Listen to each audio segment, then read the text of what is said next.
What is up guys, it's Aaron from Rudy Visuals, and in today's video we're doing a complete guide to composition for beginners. So let's get started right after that intro.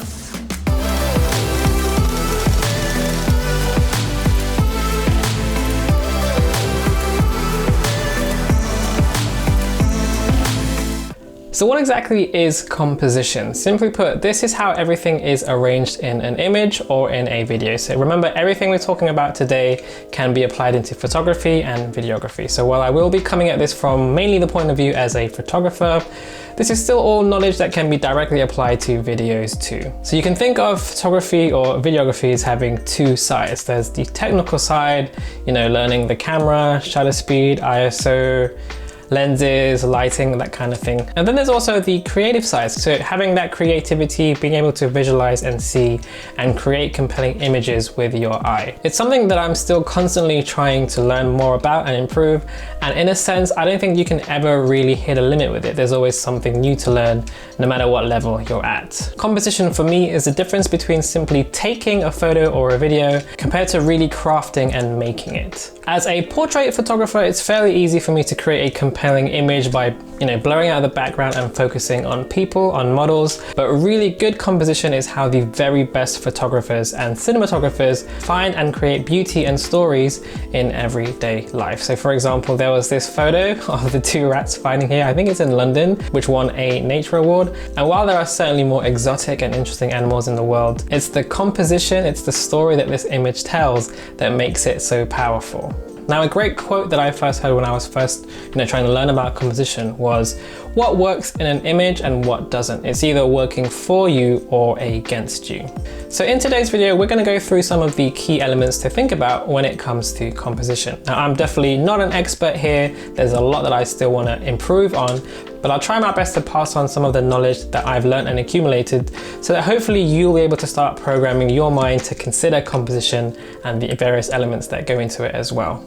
So a lot of what we're going to talk about today is just about getting rid of that mindless shooting mentality and reprogramming it to be more thoughtful about the actual process of shooting. Okay, so let's start with the basics, which is the rule of thirds. So this is a really simple compositional technique that suggests aligning subjects and background elements along a simple grid of 9 squares like this. This can add interest and tension by not focusing on just the center, which is something that most newcomers naturally do. It creates a more pleasing overall image with more opportunity for narrative. This is a technique that literally goes back hundreds of years, back when artists would paint paintings this way, and continues today in modern filmmaking and photography. Two of my favorite shows, Game of Thrones, Better Call Saul and Breaking Bad, and there are plenty of examples of the rule of thirds being used here to create that tension, to create that context, and it creates a bit of a more emotional and dramatic feel rather than just placing subjects in the center. So here I have some examples where we shot models right in the middle of the frame, but placing them slightly off center, it creates a more emotional and dramatic feel, as well as giving your subject the opportunity to sort of interact with their background.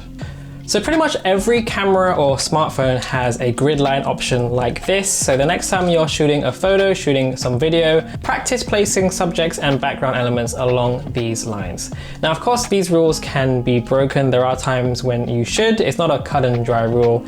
But if composition is something that you've never really thought about, the rule of thirds is a really great way to start programming your head to not just shoot everything in the center. There will be times when you will want to do this, of course. A centered subject does create a nice symmetrical image, but it can also be a little bit boring. So the rule of thirds is a really useful way to just switch things up a bit. So next up we have focal points. So one of the more common mistakes I see with a lot of beginner photographers or videographers is just things being really messy and my eye not really being drawn to one single thing. There's usually lots of things going on in the scene and it's unintentional. So you can think of the focal point as what you want your viewer's eye to immediately draw to, the main ingredient, the heart of the story. This could be a single person, it could be a group, it could be a building, an animal, an object, but having one singular visual focus is crucial to good composition.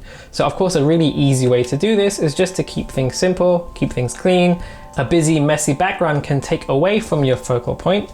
So ensuring backgrounds are clean and free from distractions, you're basically strengthening and highlighting that main ingredient in your focal point in your image. So here we have two shots, one with an unintentionally busy background and one with just a clean, simple background. So which one to you looks cleaner? For every single image you shoot, really analyze that entire frame and ask yourself, is there anything taking focus away from my focal point? So if there is, take it out. You can move closer, you can change your perspective, you could change the angle, you could use a lower aperture and blur out the background more, but do whatever you need to do to keep it clean and keep it simple. An image can also have more than one focal point as long as these focal points complement each other. So I think the word complement is really key here. You don't want two things kind of like fighting for your attention, you want them to complement each other. A great way to be more considerate about focal points is to go through your most recent photos, go through your Instagram feed or your last video that you shot and look at each image and see it and ask yourself, what was the focal point? And then look at everything else and ask yourself, what was adding to my focal point? What was complementing my focal point? And what was distracting from it? This is a really great way of tuning your mind to thinking about focal points. So focal points ties in nicely to my next point, which is backgrounds. So don't underestimate what a huge role this can play when composing an image. So it's true that 9 out of 10 times, like a clean, non-distracting background helps to highlight your focal point. This is the simple and easy way to start. If you're shooting portraits or you're doing a vlog, simply blurring out the background that instantly focuses your viewer's attention on your subject. That being said, an interesting and layered background can also add to your image if it's providing some kind of context or narrative for your subject. But the key here is to include elements that don't distract, but enhance or add something interesting. So for example, here I have this photo of my friend Dan. We were going for kind of like a gangster GTA kind of look, and this wall with the graffiti added to this image. That gritty texture, the graffiti, it kind of added to that narrative of being like a gangster, being in this gritty environment. Remember that a background can evoke just as much feeling and story and narrative as your subject does. Everything in your background should be there or shouldn't be there intentionally. While the focal point is the main ingredient, the background should always complement it by being either non-distracting or adding to it. Moving on, we're going to talk about perspectives next. So when you think about taking a photo or shooting a video, the most common and obvious thing to do is point the camera straight on, at the same height as your subject. But considering different angles is a really great way to change up the composition and evoke different feelings and emotions. The angle of your shot can tell a completely different story all on its own. So for example, shooting a person from down below with lots of sky and horizon can make them look taller, make them feel more powerful, almost like ethereal. While shooting down at them can have the opposite effect, making them feel meek and powerless. Or a close-up portrait down low when you're kind of like down at the same level as your model, when they're on the floor, for example. This can have a kind of like a more intimate and romantic feeling. So changing that perspective is a really great way to instantly change the entire mood and feeling of your subject. This is a technique that I see all the time in TV shows like Game of Thrones and Breaking Bad, Better Call Saul, because it's such a powerful tool for creating different emotions. Whilst we're on the topic of perspectives, also consider the horizon too. So if you have any horizons in your image, a slightly off angle horizon that isn't perfectly straight, it just kind of looks and feels wrong. So just straightening that can immediately improve the feel of your image. So next up we have leading lines. So this is a term you may have heard of before, and it's another really simple but effective method of composing your images. So a leading line is anything that leads your eye, the viewer's eye, towards your subject, almost creating like this journey within your image towards your subject. This can be something really simple like train tracks, roads, pavements, railings, and oftentimes you can create these leading lines simply by changing your perspective and angle. So for example, this photo that I shot in Vietnam, I was straight on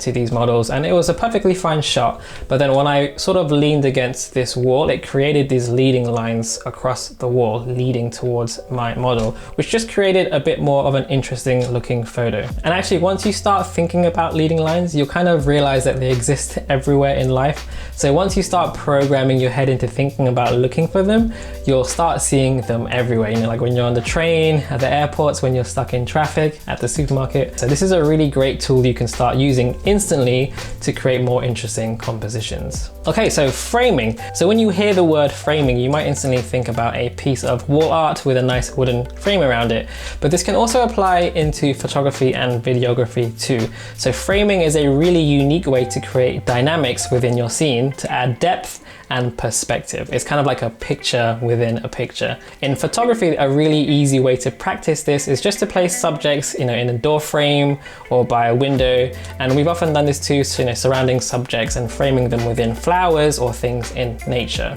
The important factor here is to ensure that your frame and the subject complement one another so that there's a good balance between everything in the picture. I'm gonna shout out one photographer who's also a YouTuber, Harris. If you go on his Instagram, there are some really amazing examples of framing being done here in a really creative way. So definitely go check him out. Just like with leading lines, framing is something that you can slowly train your eyes to start seeing. And it's a really simple but instantly effective way to improve your composition. So this leads me on to my final point today, which is layering. Now we've kind of talked about some things before that kind of add to layering, such as framing, which is essentially a way of adding layers to your picture.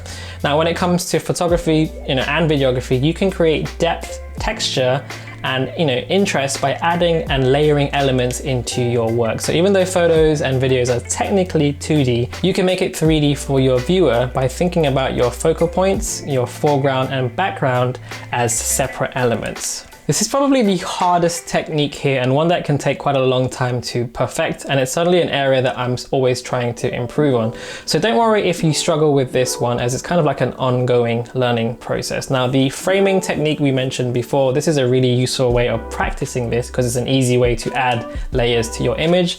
But mastering layers, in my opinion, is what separates the pros from the rest of us. It transforms a good image into one that has lots of complexity, depth and story, and makes you as a viewer kind of stop and look a little bit more deeply at what's going on. It's kind of a culmination of all of the previous compositional techniques we talked about in today's video. So if you're a beginner to start with, every time you shoot, try and think of everything as not 2D. You want your image to look as 3-dimensional as possible. So you have your main ingredient, your focal point, then you want to add some things to your foreground in front of that, and also some things going on behind it so that you have that 3-dimensional space. But for example, here in this photo, they were having a picnic. This is like a picnic photo shoot. So we put all of these foods and drinks in front of the model, and then you have the model, which is the focal point. And then you can still see all of these beautiful flowers in the background, so it wasn't blurred out too much. This adds a little bit more depth to the photo. It makes it pop and makes it more 3-dimensional. And for a viewer, it just makes for a more interesting visual experience. Okay, so I think this is probably a good place to stop for now, as I know I've thrown a lot of information at you here. There are so many elements for you to consider when it comes to composition, but I think the ones I've mentioned today, they cover the essentials and should serve as a really good starting point for beginners. So whether you're a photographer or a video shooter or a hybrid of the both, the main takeaway I want you to remember is to craft and make your visuals rather than just kind of mindlessly shooting. Composition is all about careful consideration and the thought process, and it's also really rewarding when you blend all of these elements together successfully. So as photographers, video shooters, content creators, etc., it's very easy to get caught up in the hype of the gear, the technical side of things, the specs, the numbers, but it really is the creative and artistic side of that really sets you apart from your peers. And for me, that's kind of the great thing about composition. You don't really need fancy or new expensive gear to improve your composition and improve the quality of your photography and your videos. You just have to improve things here and in your eye. It does take a bit of practice and time, but it's also incredibly satisfying and rewarding too. So hopefully you've learned something from this video and you found it useful. If you have any questions at all, feel free to ask them in the comment section below. But once again, thank you guys so much for watching. If you liked it, hit a like and subscribe if you're new here as well. You can also follow us on Instagram and Facebook down here. Always love hearing from you guys there. And yeah, that's pretty much it. Thanks again for watching. I guess I'll see you on the next video. All right, peace guys.